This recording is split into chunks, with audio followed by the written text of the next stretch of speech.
All right, everybody. Thank you for joining us. We appreciate it. Welcome to the May webinar for the Project Management Community of Practice. We're excited that you're here. We've got a great presentation today. Just a little bit about the Project Management Community of Practice. If this is the first time that you've ever viewed one of our webinars, we're a community for project management professionals inside and outside of the SUNY community. We're trying to create that place where you can share your best practices, initiate discussions around concepts, and learn more about project management. We realize everybody in our group isn't a project manager per se, as in somebody who has credentials from PMI or anything like that. But a lot of us perform project management functions in our day-to-day work, even if you're just managing yourself.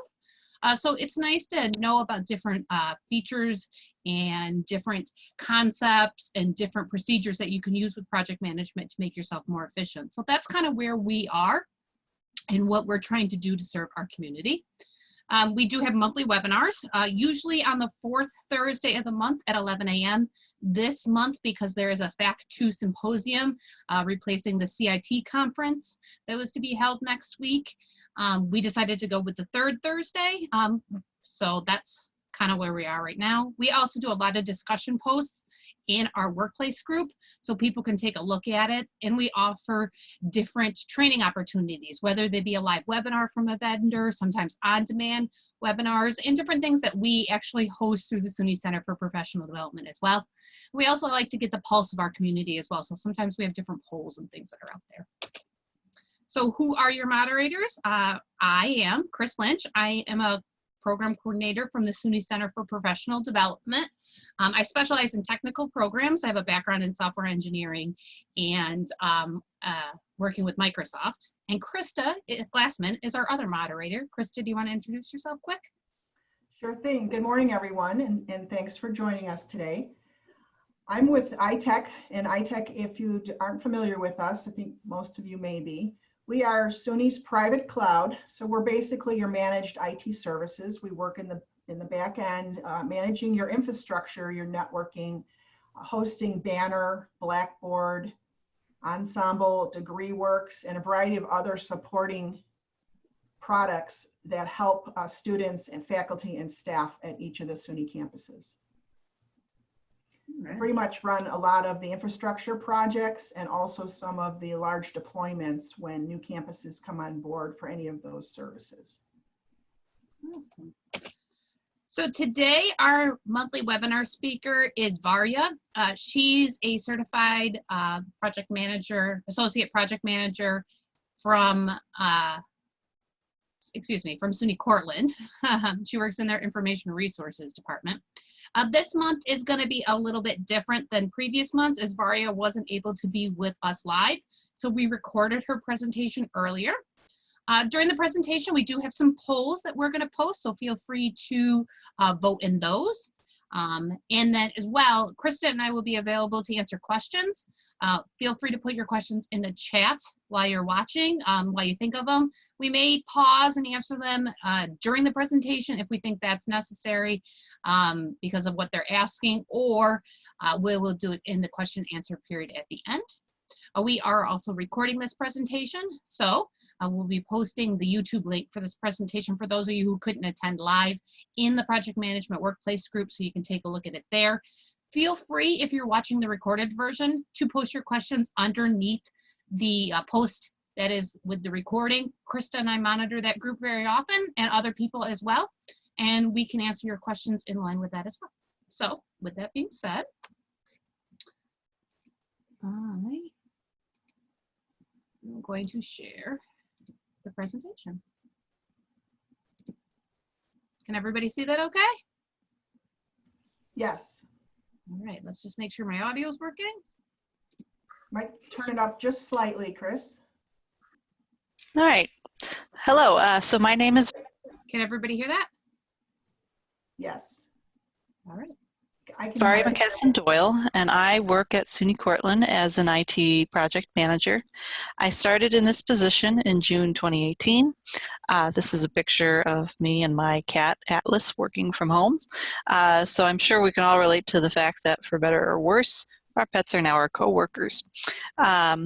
So I love telling the story of how I started working in IT. My freshman year of college at SUNY Oneonta, my older brother convinced me to drop a math class because he had a bad experience with the professor. So like any responsible 18-year-old would do, I dropped the math class and signed up for a fencing class. So the fencing instructor also supervised Oneonta's administrative desktop support unit at the time. And at the end of the academic year, he asked me if I was interested in a full-time job that summer. So I started working in IT at SUNY Oneonta as a student employee for their administrative desktop support group that summer, and the rest is history. So after graduation, I began working at SUNY Cortland's help desk for about 4 years before moving into my current position as project manager at SUNY Cortland. So when I started in my current position, I reported directly to our CIO, and our CIO left Cortland this past December, and I have been reporting to our Director of System Administration and Web Services in the interim. Before our CIO left, she was typically my project sponsor, and I primarily worked with one of our directors to help coordinate the resources. In our current structure, my project sponsors have shifted to our directors, and they have continued to help coordinate the necessary resources. In my time in this position, I have worked on a variety of projects of a variety of different sizes. One of my first projects was to work with IT staff to raise awareness of tech resources available to students during the first week of class.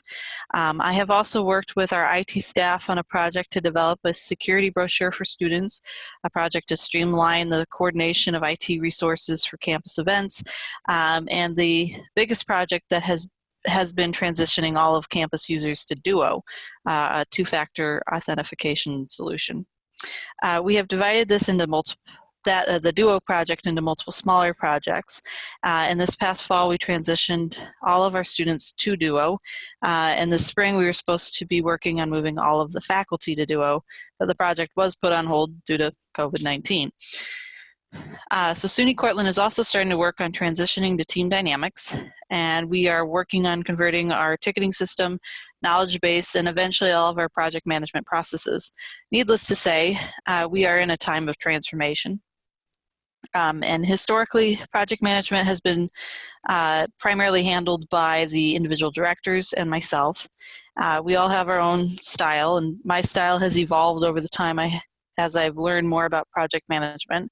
And I would say that when I started, I had used more of a waterfall methodology, and I've gradually progressed to more of a focus on Agile, an Agile approach to projects. So today, I'd like to spend time talking about that transition and the role that Microsoft Teams has played.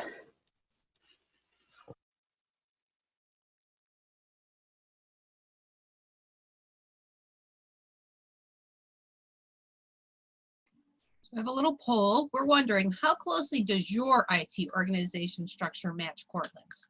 You guys could let us know. Chris, can you go back one slide? Yep, I can rewind it. Thank you. I would say that. There we go. There we go. Thank you.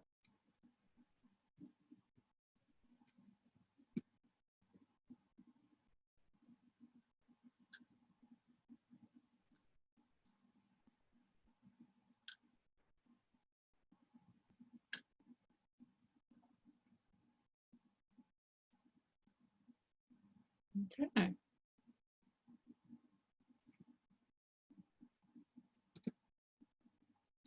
So we have not at all. In this organization, project managers report to different groups. So a little bit different than what Cortland has currently. So we'll be posting these polls as well in the project management workplace group so that more people can actually answer it. We can see some different things as well. So don't feel like you can't vote. All right. When I started, I had used more of a waterfall methodology, and I've gradually progressed to more of a focus on Agile, an Agile approach to projects. So today, I'd like to spend time talking about that transition and the role that Microsoft Teams has played. So what is Agile project management? For those who are unfamiliar, I found a great definition on workfront.com. Agile project management is a modern, flexible approach to project management. It allows you to break large projects down into more manageable tasks, which are tackled in short iterations or sprints. This enables your team to adapt to change quickly and deliver work fast. This definition is from a free article, for the lack of a better word, and the page gives a great overview of Agile methodology. On this same page, you'll find a link to download their complete guide to Agile project management. And if you're interested in finding this page, just Google Agile project management and look for the Workfront link. It should be one of the first links to come up. And I will continue by saying that I am by no means an expert in Agile. I am still a student of Agile and figuring out how it all fits within my role in my institution. I expect to take a great deal of time, this process to take a great deal of time. If you're thinking of trying out Agile, be realistic in what you can do. Do not get discouraged if you do not feel you are able to get it right, or if you need to incorporate it piece by piece. Changes to style and project management take time. If you start studying the Agile project methodology, one of the first things you'll learn is that there are 12 principles it was founded on, and that the methodology is more commonly used by software developers. I'll admit that for a while I was skeptical that what worked for software developers would always work for my projects. What I have found is that maybe not every principle of Agile can be applied to each project that I work on, and that is okay. The principles I can include in the project make my life easier and seem to make my project team happier. I also realized that part of Agile is about constantly improving and evaluating to become better. If I can only incorporate some of these principles into my projects, that was more than okay, because I was allowing myself the freedom to reevaluate. So as I mentioned, there are 12 principles that Agile methodology was founded on, and that it was commonly used by software developers. And the principles that I can include in any project tend to make my life easier and make my project team just a bit happier. And so if I can only incorporate some of these principles into my projects, that was more than okay, because I was allowing myself the freedom to reevaluate. So I started off focusing on 4 of the 12 principles. The first was welcoming changing requirements, even late in development. Agile processes harness change. The second was build projects around motivated individuals and trust them to get the job done. The third was the most efficient method of communication is face-to-face conversation. And the fourth was the team regularly reflects on how to become more effective. And I would like to spend the majority of today's presentation talking about these 4 specific principles of Agile, how they have fit into my projects and what I've learned, what the benefits were, and how Microsoft Teams pairs well with these principles.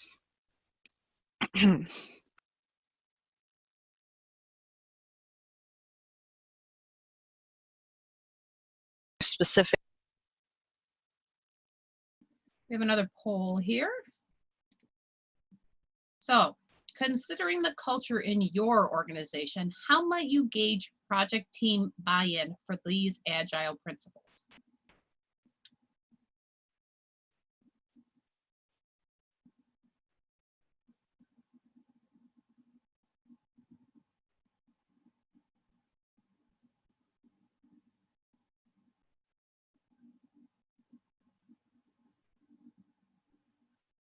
All right. So it looks like we've got a 50-50 split. We've got a with them, or a what's in it for me, or an illustrate prior success stories to convince them. All right, interesting.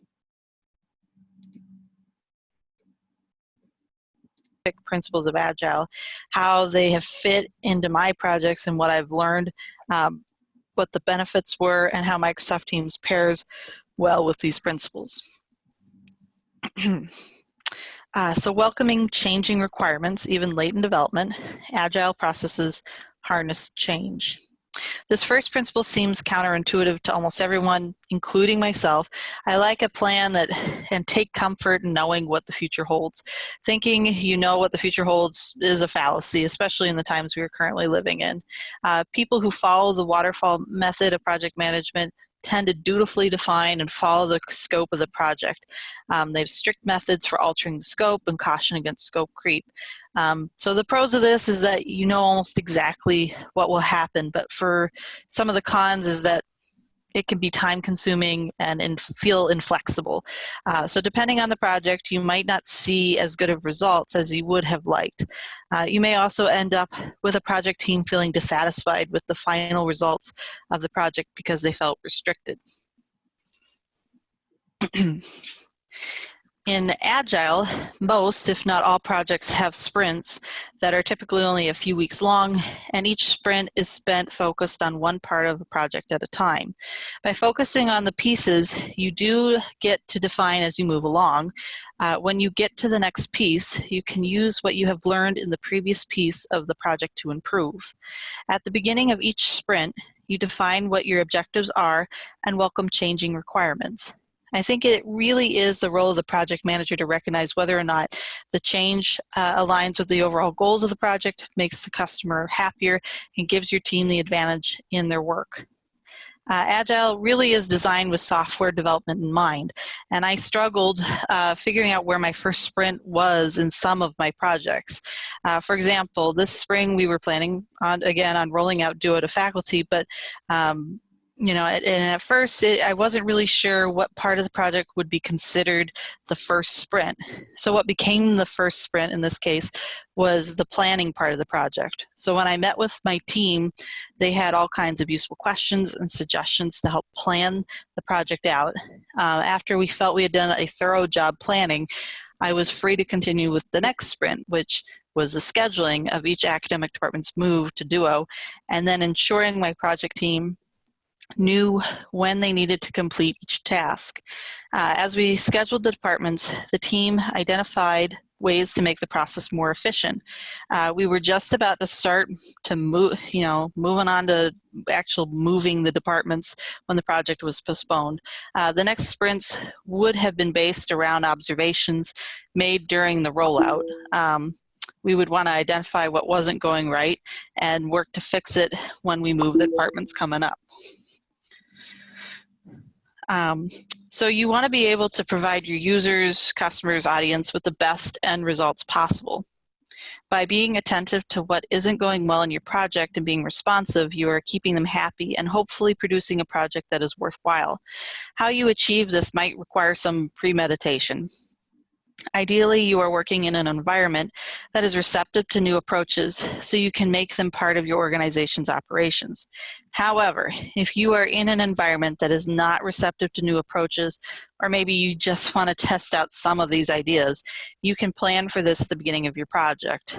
In Agile, this I achieved by the style of meetings within the project team. So most Agile projects involve a daily 10-minute stand-up meeting. And the idea is your meetings are more frequent and shorter. So for the Duo rollout to faculty project that I've mentioned, I didn't plan for daily stand-up meetings. My project team was spread out all over campus, and given the fact that we did not anticipate the need to touch base every day, daily meetings were impractical. In the end, I landed on scheduling half-hour meetings every other week with the intention of decreasing or increasing the frequency of the length of the meetings if needed. These meetings were also planned to be held over video conference in Microsoft Teams. I found the benefit of shorter meetings is that they allow you to focus on the problems that are occurring right now and come up with a game plan. This style of meeting tends to cut out the noise, and you're only focused on what you need to do to move the project forward. People seem more inclined to come up with solutions themselves because they are the ones bringing the problem to your attention and not the other way around. In other project methods, management methods, they may notify you of the problem and you'll put it on the agenda for the next project meeting, and then it will be discussed. And by then you've probably already come up with a solution to the problem, and the person who identified the problem really wasn't empowered to do any critical thinking or problem solving on their own. Surprise, surprise, people like shorter meetings. Shorter meetings are a better fit for their attention span, and the dialogue in the meetings tend to move pretty quick and with purpose. So with a focus on what you need to do to keep the project moving forward, people feel like their time is being valued. More frequent meetings, even when shorter, mean people are usually in tune with the project and with the rest of the team. There are less surprises within the team and for you as the project manager. In addition to scheduling short and frequent meetings, I try to make it very clear to my project team that they should always feel free to get in touch with me. They can post in our team in Microsoft Teams, message me directly, give me a call, or stop by my office. The sooner we can address a question or concern, the more efficiently a project will move forward. Again, with the Duo project I've mentioned, we didn't get too far into the project before it was postponed. That being said, even after our first meeting together as a project team, I noticed a difference, which is a great transition to the next principle I focused on. Build projects around motivated individuals and trust them to get the job done. I do not get much of a say on who I'm assigned to work with me on a project. I can usually tell one of the directors I work with that I need someone with a certain skill set, and I think person A would be a good fit. Since the selection is more about what skills are needed, I don't always get to pick the most motivated individuals to work on a project. Instead of building the project itself before you start with your team, encourage your team to help you build it.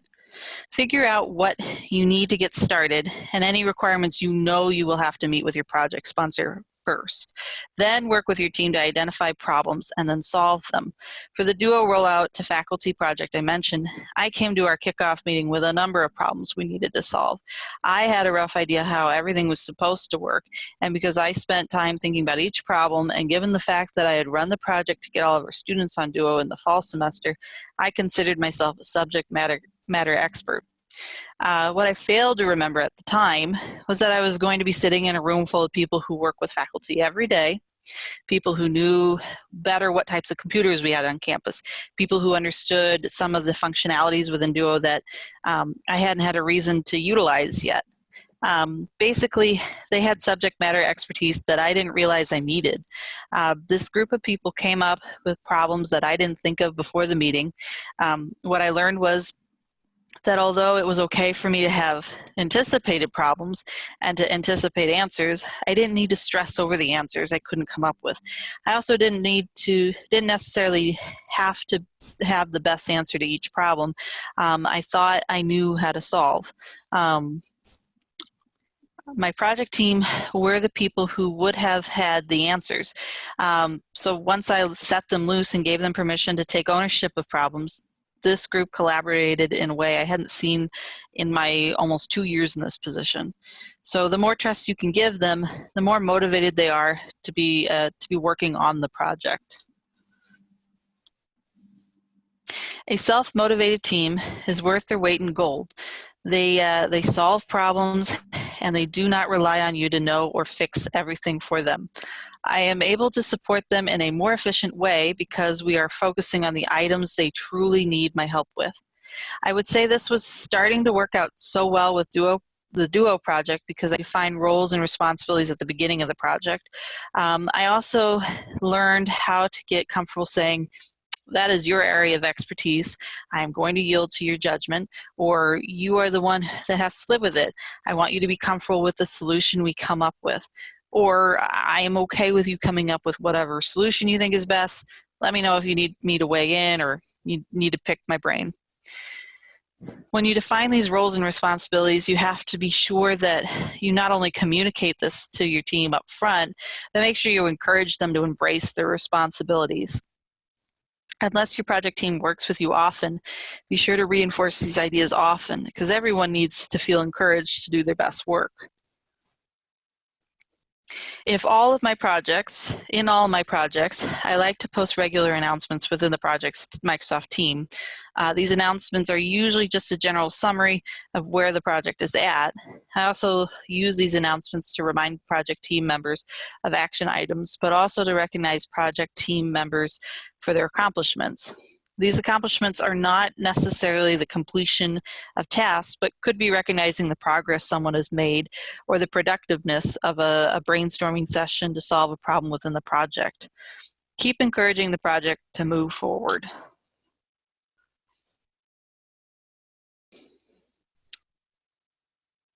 All right, so we have another poll, kind of hear the pulse.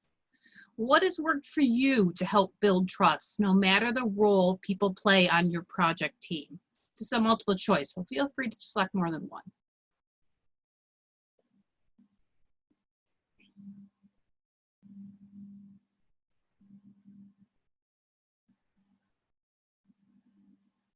All right.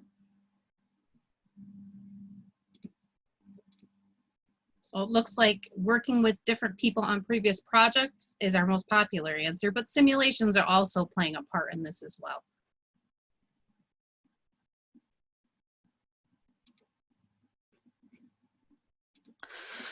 So the most efficient method of communication is a face-to-face conversation. So I have found that a lot of my communication is done over email, or was being done over email.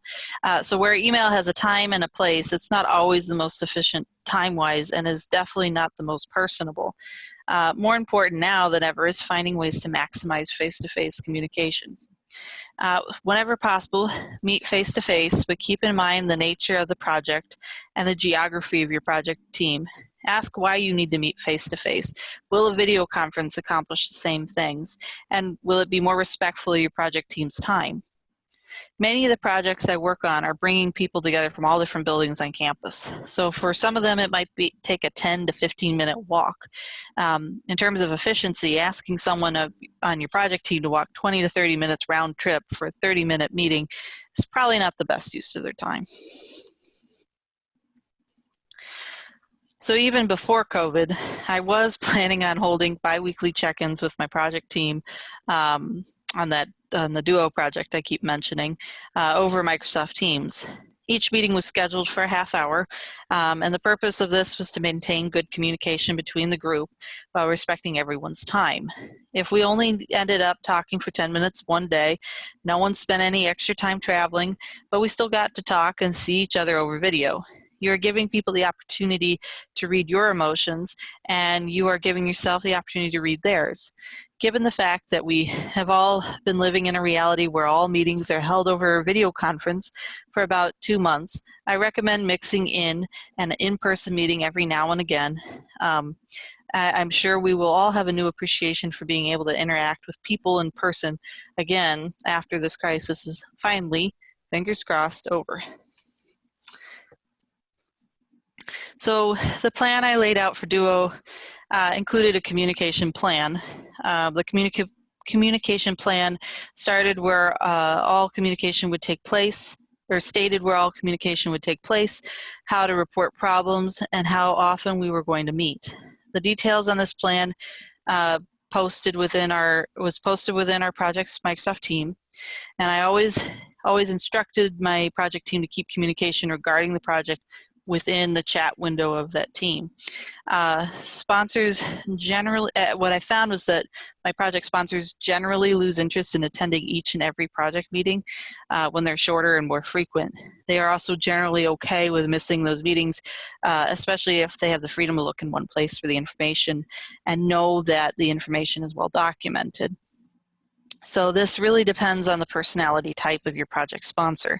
And I've worked with some that want to know all the details. And I've also worked with some that just want to know broad strokes and whether you run into significant problems. So figure out your sponsor's expectations early on and set up regular communication and a method of communication that you're both comfortable with.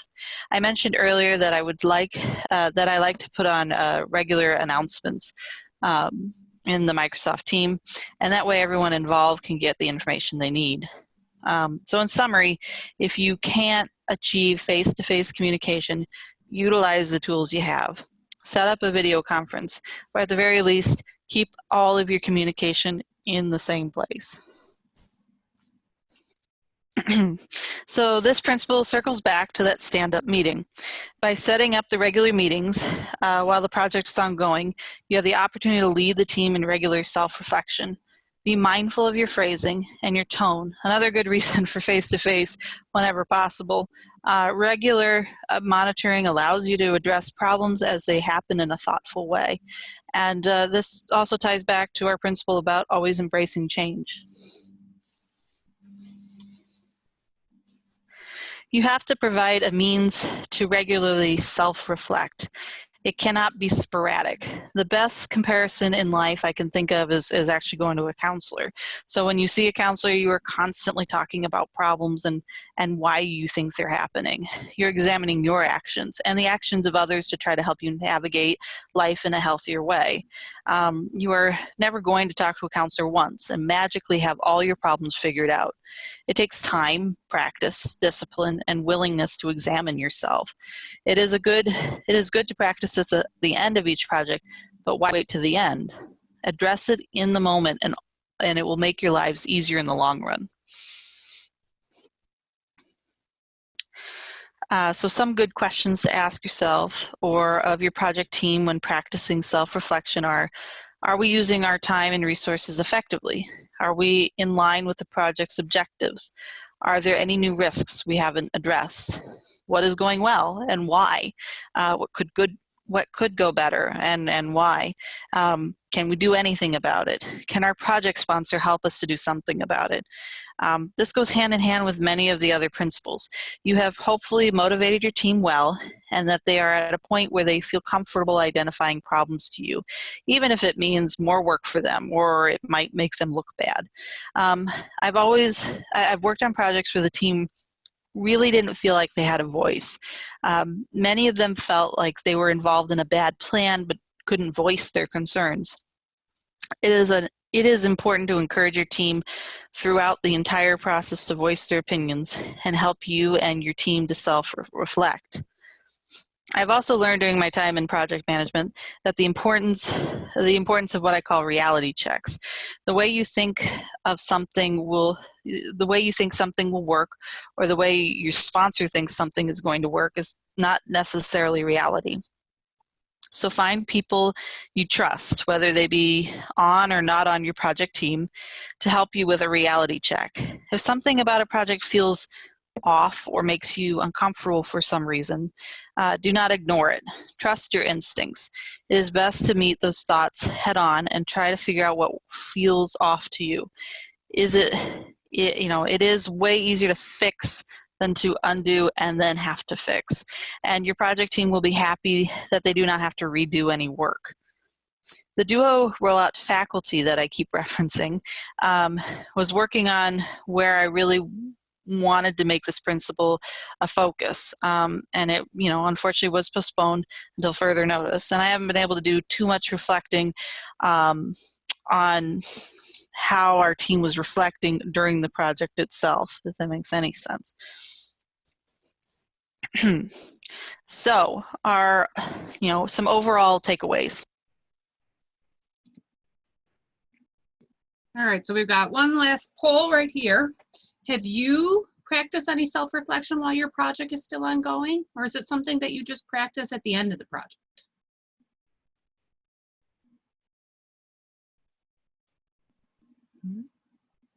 Everybody's voted. So it looks like we've got a resounding yes. That's awesome. All right, definitely would make your projects much better. All right.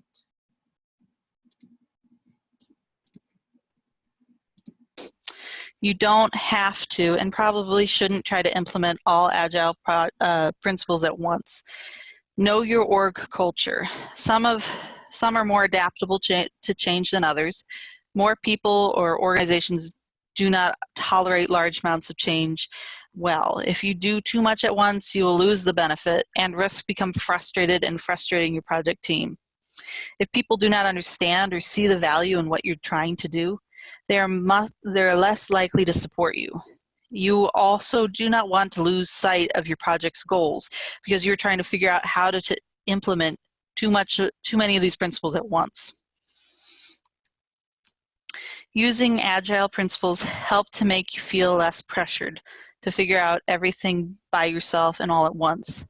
These principles allow you to share some of this responsibility with your team. So if you're like me, you put a lot of pressure on yourself to constantly get things right and know the answer. Do yourself a favor and give yourself permission to say, I don't know, or let's find someone who can help us find the answer. Be patient. Things in life rarely work out the first time you try them. If something doesn't work, don't forget to self-reflect, revisit the principle, brainstorm other ways you can incorporate the principle into your project. Being adaptable is part of what Agile is all about. Changes to project management styles and techniques take time. Do not get discouraged if you feel it didn't work the first time around. Remember to self-reflect or ask others for their perspective and try again. Find someone who can either mentor you through this process or someone you can bounce ideas off of. So our director and our assistant director of system administration and web services, the director who's now my direct supervisor, we've always been, they're both familiar and have some training in Agile project management. So it's helpful for me to have someone, other people who are familiar with the vernacular, and I'm able to bounce ideas off of. Do not take for granted in-person interactions. This is in part a general statement about life right now. And I've learned I'm not as much of an introvert as I thought I was over the last 2 months. Value the time you spend in person with your team and your colleagues. When times get rough, it is nice to have these relationships already built up. So what principles do I plan on incorporating next? Some of what I focus on next will largely depend on the type of project I'm working on. That being said, I see focusing on 2 principles in particular. So the first is business people and developers must work together daily throughout the project. So daily may not be realistic in our environment, but increasing the communication between 2 different groups is an important goal to tackle. And I've observed, even within my own department, that 2 parties are saying the same thing and then claiming the other doesn't understand. And when in reality, they both are actually on the same page, they're just not listening to each other. And I've also walked away from meetings where both parties that were involved, but both interpreted the same instructions differently. And then they end up getting frustrated with each other. So figuring out ways to help improve these kinds of communications. The second principle would be simplicity. The art of maximizing the amount of work not being done is essential. So I think focusing on eliminating the noise is a never-ending journey. Each project is different and there will always be trial and error. I think this is a principle that I personally need to work on because I tend to overthink. My overthinking tends to lead to overdoing. Being mindful of what is necessary and what is busy work you've created for yourself is an ongoing voyage. So thank you for joining me today. I hope you were able to take something useful away from this presentation. And if you'd like to contact me, email is the best way to get a hold of me at the moment. So here's to hoping that you all have someone to keep you grounded during the quarantine, even if they like to put their face in your camera.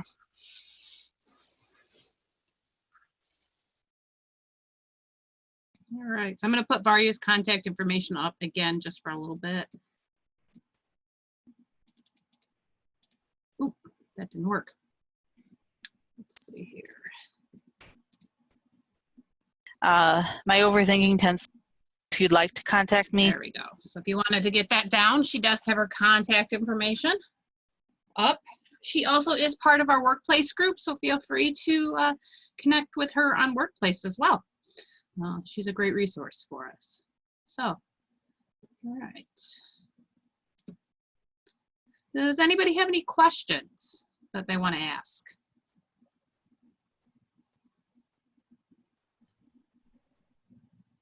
Okay, all right. Krista, did you have anything you wanted to add? Well, I wanted to thank Varya and Chris again for this good presentation. As you know, Chris, we recorded this a little while ago and I took notes, and I even have more notes now. And I was interested really from Judith's perspective. What did you think of her approach with Agile? And do you see you and your organization being able to tackle some or all of that or any of it? Is she still there? Hi, yeah, I'm still here. I'm sorry, I'm getting, I have a faculty member in my other Zoom. So I'm sorry. I did hear your question, and I do hope that when I talk to the other people in our group, we're able to implement some of this. I think it is worthwhile, and there were a lot of good points there. And I appreciate the presentation and the time, and I apologize, but I have to step away quickly now. No problem. Not a problem. Thanks for joining us. Any other things you want to comment on, Krista, for our audience? I'm going to put it on the record that I really appreciated when Varya went back to the Agile chart, the 12 Agile Principles, the second time, and she said that she was going to start tackling the one about simplifying things and eliminating the noise. I'm going to take that back to my organization and see what I can do to tackle that within my organization. I think that'll be my goal. I think the biggest thing for me to start doing my project management, and my project management is more managing myself versus a group of people, is to look at things more in a sprint manner. Like, what can I do quickly and easily and accomplish to get myself to that end goal versus just making that checklist sort of thing. Right. Right. Always be looking at that, always be reflecting on that list. What can I do to move this forward? And in conjunction with that, is there anything I can do to make it more simple? Mm-hmm. So it's easier to tackle, and you can see some results, and you can build some more trust and build some more momentum with your team in a shorter period of time. Yep, definitely. And I think one of the things that I don't do as much as I should is self-reflection. So that's definitely something that I am going to consider to start thinking about, maybe putting some time out there, maybe on my calendar, to say, hey, let's stop, let's think, what could we have done better? What can we do better going forward? That sort of thing. So, agreed. So we don't have right now very many classes on project management because of the pause, but I did want to point out some different things that you may want to take advantage of. If you haven't seen the SUNY Center for Professional Development's alternate work assignments website, it was created out of a request from Marianne Hassan for those people that maybe not be essential employees, but they wanted to give them some things to work on.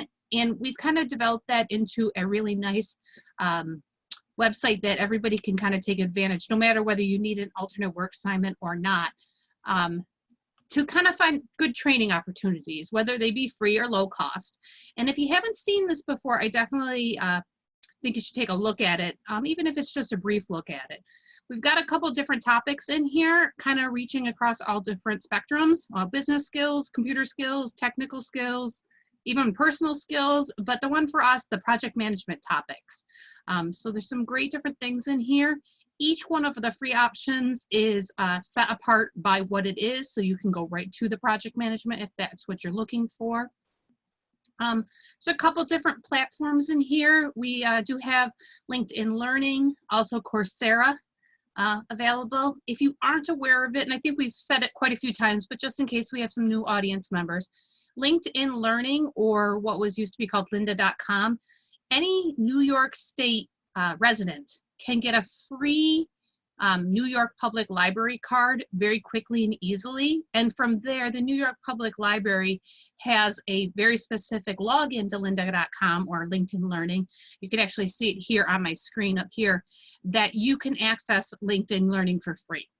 So all of the great courses and resources that LinkedIn and lynda.com have are actually accessible free.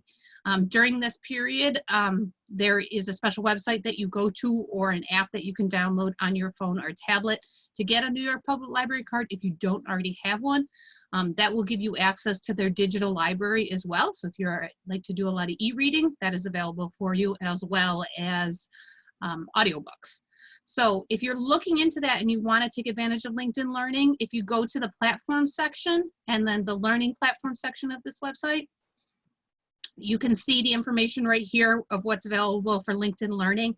This is the website you would get your membership at if you don't already have it. And this is that portal link that I have up here to actually access it.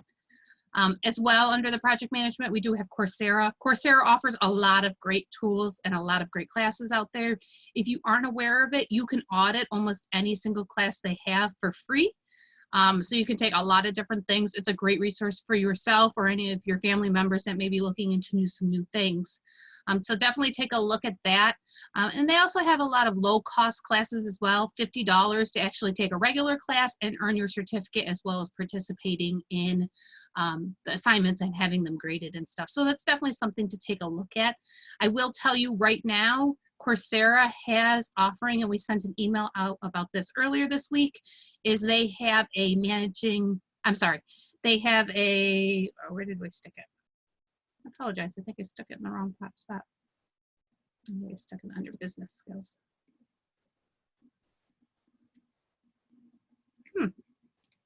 I apologize, I don't think it's on here yet, but Coursera is offering a COVID-19 contact tracing class for free.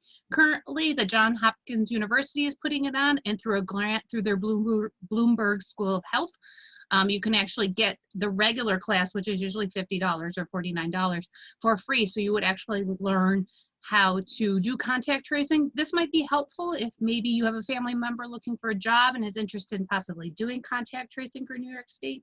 So that's out there.